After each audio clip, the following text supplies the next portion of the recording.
Welcome to the Real Estate Espresso Podcast, your morning shot of what's new in the world of real estate investing. I'm your host, Victor Menashe. This is the weekend edition. We've got a very special show for you today. We're coming to you live on location in the Rocky Mountains in Banff, Alberta. We're in a small town called Canmore, just outside the world-famous Banff National Park.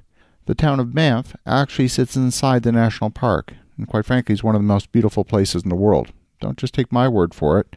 The approximately 5 million annual visitors to the park are testimony to how much this beautiful place is cherished. In a normal year, when we don't have a pandemic, it's common to see busloads of tourists from Korea, Japan, China visiting the park. We happen to own a portfolio of short-term rentals here in the Banff-Canmore market. We started acquiring these assets in Canmore back in 2018, and since that time, prices have gone up more than 25, sometimes 30%. On today's show, we're taking a post-pandemic look at the short-term rental market and how it's going to change here in the Banff-Canmore area. It should come as no surprise that real estate in this part of the world is seasonal. The hottest time of year is summer, followed by the winter ski season. We're here right now, even though it's at the very start of ski season. They've already received over 67 inches of snow. In the past few days, we've had weather above freezing and well below freezing, but some of that warm weather melts the top layer of snow, making it heavy and unstable. The avalanche risk is high, and most of the mountain trails are closed due to avalanche risk. But we're here to talk about short-term rentals. Lots of people have purchased property to have a second home for occasional use, and then chosen to rent their property in the short-term market using platforms like Airbnb and VRBO to help subsidize the cost of ownership. A good quality property in a high-demand location can often generate enough income to fully carry the property and provide a getaway for the owners when they choose to use it occasionally. The price to be paid for a vacation rental is a function of supply and demand.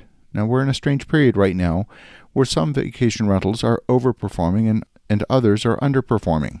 Some destinations are predominantly driving destinations and others are clearly flying destinations. The typical cabin on a lake within an hour or two of a major city is predominantly a driving destination. You're not going to get many tourists flying in from Germany or Korea to rent your specific cottage 3 hours away from a major hub. But you will get local people renting your place coming from the major metro area only a few hours away.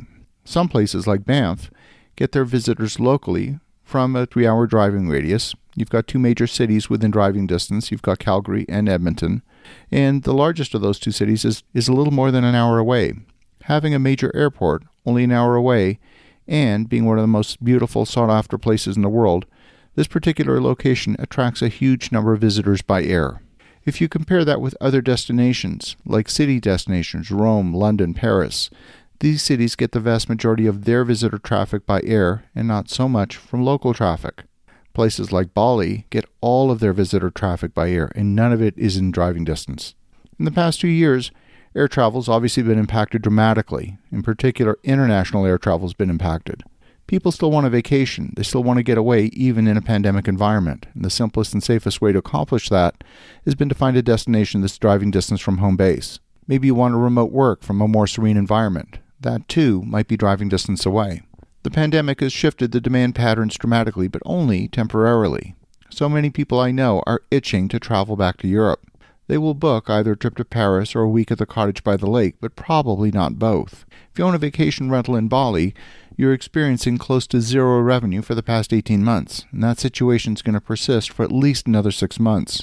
If you own a short-term rental in Rome or London, you're probably surviving, but getting a much lower nightly rate because the demand isn't there to support high prices. And if you own a cabin by the lake near a major metro area, you're probably charging over $500 a night for peak periods and experiencing revenue far beyond your wildest dreams. But I'm here to tell you that's all going to change again. In our case, we own a portfolio of short-term rentals here in Canmore, a few minutes drive from the national park.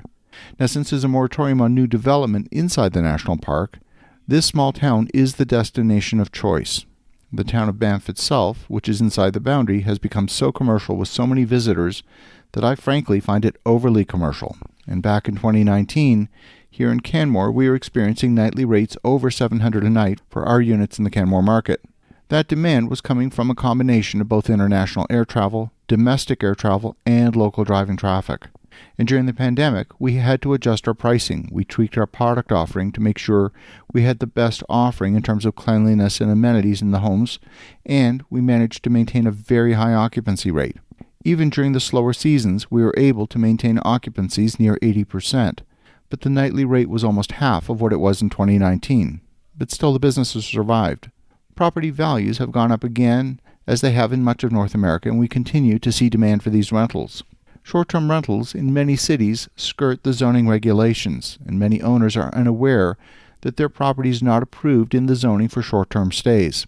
Hotel zoning is not the same as residential zoning, and that's for a good reason. Hotels are transient, residences are not. These two flows generally don't mix well together. Just ask anyone who lives in a place like Venice, Italy. On a hot summer day, there are more tourists than locals. And while tourists are welcome, they don't treat a place the same as they would their own. Eventually, the residents get tired of the parties and the revelry. They would rather have a quiet enjoyment of their own home. Some cities have tackled the question of short-term stays in their zoning code, or they've implemented special regulations to govern how short-term rentals are to be managed. Canmore has used the zoning code to do it.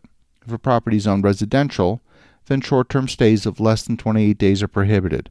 The property owner will get fined if they rent in the short-term market.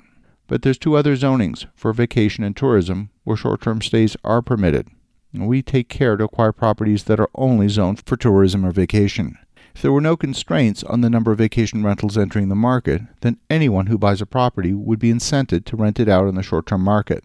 But eventually, the laws of supply and demand will reach an equilibrium, and that dictates that prices will fall to the point where everyone's barely making ends meet. That's the proverbial race to the bottom. We always want to stay out of the race to the bottom and only invest in those locations where there's a sustained excess of demand and shortage of supply. And that's why we're here in this particular market. That's turned out to be a good decision pre-pandemic. It's turned out to be a good decision in the pandemic, and we're confident that's a great decision post-pandemic. As you think about that, have an awesome rest of your day. Go make some great things happen. We'll talk to you again tomorrow.